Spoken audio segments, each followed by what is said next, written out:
justo para hablar más de este tema y hoy 28 de agosto, que es un día importante para reconocer, para conmemorar y para, pues sí, darles la importancia que merecen a nuestros adultos mayores. Vamos a platicar con el doctor con su especialidad en geriatría, Alberto Palacios. Bienvenido, doctor. Hola, muchas gracias. Muchas gracias por acompañarnos. Pues hablando de estas estadísticas, ¿qué se espera para nuestros adultos mayores también en un futuro? Porque sabemos que ahora, si vemos el grueso de la población, pues tenemos, digamos, una edad mayor de jóvenes. ¿Qué va a pasar en el futuro con nuestros adultos mayores? Bueno, ¿Con nosotros? Pues sí, con nosotros. Justamente desde hace algunos años ya se está hablando mucho de la transición demográfica. Actualmente sí es todavía mayor la cantidad de adultos jóvenes, pero ya están siendo cada vez menos los niños. Entonces, para 2050, cuando al menos yo y nosotros seremos adultos mayores ya, va a ser prácticamente invertida, ya se va a volver una columna en lugar de una pirámide. Sí. Entonces, la población de los adultos mayores de 65 años va a superar los 20 o 30 millones contra los 13 millones que son ahorita. Y eso va a significar que esas personas que están viviendo hasta una tercera parte de sus vidas en su etapa de jubilación van a requerir que la población que ya va a ser menor los apoye económicamente o que los mantenga económicamente. Bueno, nos mantenga. Claro, claro. Doctor, hablando también en términos de atención médica, hablaba de un dato muy interesante, por lo menos en nuestro país, ¿hacen falta geriatras para lo que se viene en este futuro del que hablábamos? Así es, sí. Justo estaba revisando esas cifras con cifras actuales. En el Consejo Mexicano de Geriatría tenemos actualmente 537 médicos geriatras certificados. 537. La recomendación es que sean más o menos uno por cada 700 como estándar internacional. Para eso tenemos que ser como 18,000. Bueno.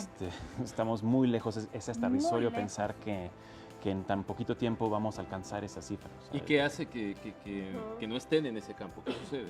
El problema es que es una especialidad poco remunerada comparada con otras. Como nuestras consultas son para pacientes complejos, nos tardamos 1 hora y media en una consulta primera vez, 1 hora en una consulta normal de seguimiento, pues, contra 20 minutos que tarda un nefrólogo, un cardiólogo, 30 minutos, etcétera. Entonces, especialidades clínicas, que son las que damos consulta, donde pues, ganamos más en función de volumen, pues los geriatras sufrimos un poquito. Entonces, muchos médicos en formación no escogen la geriatría en parte porque saben que pues, es una lucha un poco con la cuestión económica. Aunque hay mucha demanda por la atención, como también hay poca cultura acerca de acudir al geriatra, entonces estamos ahí batallando y además estamos muy concentrados en las grandes ciudades.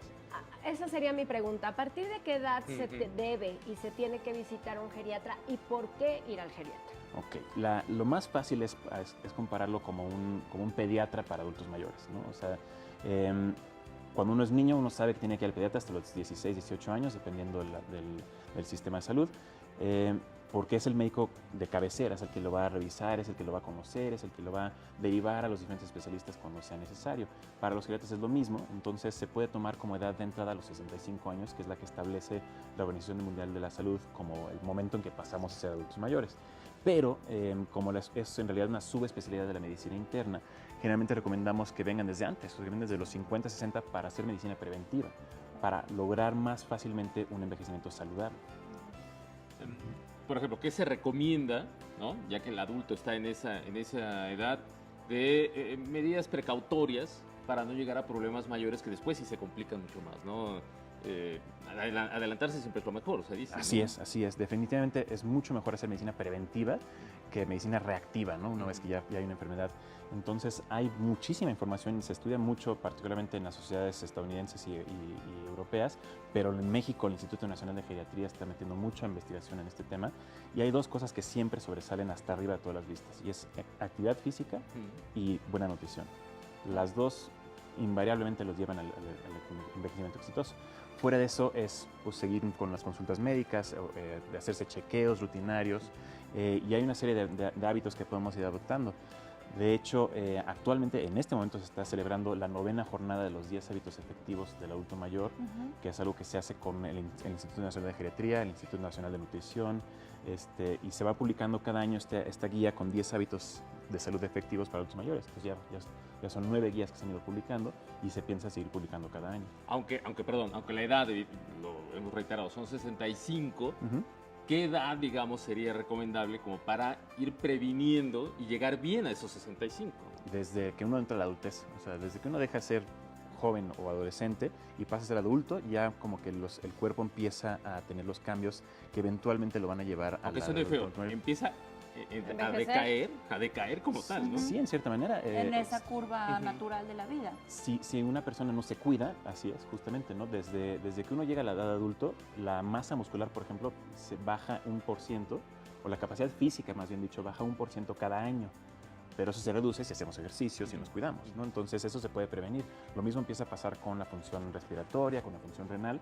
O sea, hay un deterioro natural, pero se puede retrasar o detener casi por completo con una buena calidad de vida. Me parece, y uno pensaría que en una consulta una persona adulta mayor pues llega con ustedes y claro, tiene problemas o hay que recibirlo con atención en cuanto a términos de salud. Pero también, ¿por qué se preocupan los adultos mayores? Que usted tenga pues como la noción de decir, es que ellos se preocupan porque no tienen trabajo, porque no les hacen caso. Uy, la lista es larga, pero Sí. Sus preocupaciones principales luego sorprenden que no son las que uno tiene cuando es más joven, ¿no?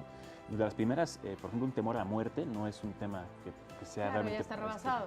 relevante para ellos. Ellos tienen más bien temores a sufrir, o sea, a sufrir dolor, a sufrir enfermedades. Entonces, dolores es un motivo de consulta muy común.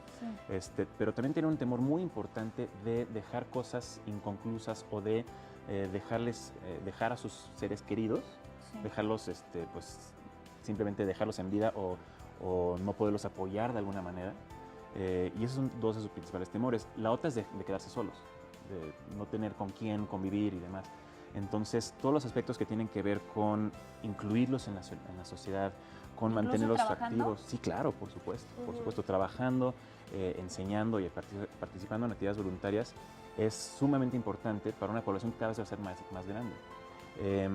Se habla también mucho de que hay que combatir la discriminación contra los adultos mayores y esto es un tema importantísimo, ¿no? La discriminación para adultos mayores que recibe el nombre de viejismo es cuando pensamos que por ser adultos mayores van a ser enfermizos, van a ser frágiles, van a desmoronarse o no van a poder seguirnos el ritmo los jóvenes, ¿no? Y esto es falso, es completamente falso. Y es importante aclarar que los adultos mayores se autodiscriminan. Son la única minoría que se discrimina a sí mismos porque de jóvenes lo pensaban y llegan adultos mayores y se sienten mal de serlo, ¿no? Entonces, desde ahorita tenemos que cambiar ese tipo de cosas. Independientemente, doctor, de lo que usted decía de la nutrición y, por ejemplo, de la actividad física, para las personas que nos ven que tienen un adulto mayor en casa, ¿en qué poner atención? ¿En ejercicios de memoria? ¿En ejercicios? ¿En qué tipo de situaciones para ayudarlos en otro sentido? Pues yo empezaría por ejercicio físico. O sea, la ventaja del ejercicio físico es que no solo ayuda al cuerpo, sino que también ayuda al estímulo cognitivo. O sea, el seguir una rutina de ejercicio, yoga, tai chi, natación, baile, e incluso pesas y otras cosas, pues todo eso obliga a que el paciente esté alerta, y lo mantiene ágil, además se oxigena el cerebro, etcétera, ¿no? Pero también tiene un componente afectivo importante, genera sensación de bienestar, se liberan endorfinas, se reduce dolor. Entonces el ejercicio físico es el primer punto. Lo segundo, para ejercicios cognitivos, cualquier tipo de interacción o de actividad con un adulto mayor ya es un estímulo cognitivo. Entonces platicar con un adulto mayor ya lo estamos estimulando, saliendo a pasear con ellos ya lo estamos estimulando, comiendo con ellos, ¿no? Pero si los queremos incluir más actividades, adelante, ¿no? Juegos de mesa, que aprendan a tocar algún instrumento, que tomen clases de idiomas o que enseñen lo que saben de su vida, de su carrera, de todo estimula muchísimo. Importante también eso, ¿no? ¿Y qué pasa con los asilos en nuestro país? ¿También se tiene una atención integral para los adultos mayores? En algunos, idealmente serían todos, pero no en todos, lamentablemente, porque a pesar de que es un segmento del mercado que está creciendo muchísimo, porque hay cada vez más interés y más inversión, todavía hay muchos asilos o casas de hogar para adultos mayores que están pues poco debajo de los estándares ideales, ¿no? Y acaban siendo más bien lugares donde van a, por falta de mejor palabra, botar a los adultos mayores, sí. Pero sí cada vez hay más ofertas de lugares bien hechos que están siguiendo modelos, pues, sí, algunos sí. Para la población común sí, la verdad es que pueden aspirar desde 20 a 50 mil pesos mensuales. O sea, rentas que muchos ni podemos pagar ahorita a nuestra edad productiva, sí son los precios de algunos de los más caros. Pero también hay otras alternativas. Hay centros de día, ¿no? Que no se quedan a dormir ahí, que van a estimularse durante el día. Hay cuidados en domicilio, hay muchos ya enfermeras a domicilio, cuidadores remunerados que no son como tal enfermeras, pero que los estimulan, que interactúan. Entonces hay toda una gama de opciones que se pueden hacer. Pues ahí lo tienen. De verdad que no es para que solamente lo tomemos en cuenta hoy 28 de agosto. Se trata de hacer conciencia todos los días y solamente este día sirve para eso, para recordarnos que son nuestros adultos mayores, que todos vamos a llegar a esa edad y que hay que dignificarlos, respetarlos y quererlos. Sí, doctor, así es. Bueno, pues de esta manera estamos llegando al final de este espacio informativo. Gracias, doctor. Gracias a ustedes. De verdad, muchas gracias. Cano, Muchas gracias. Moni. Gracias, bye. Los vemos mañana a la misma hora aquí en Primera Línea. Buenas tardes.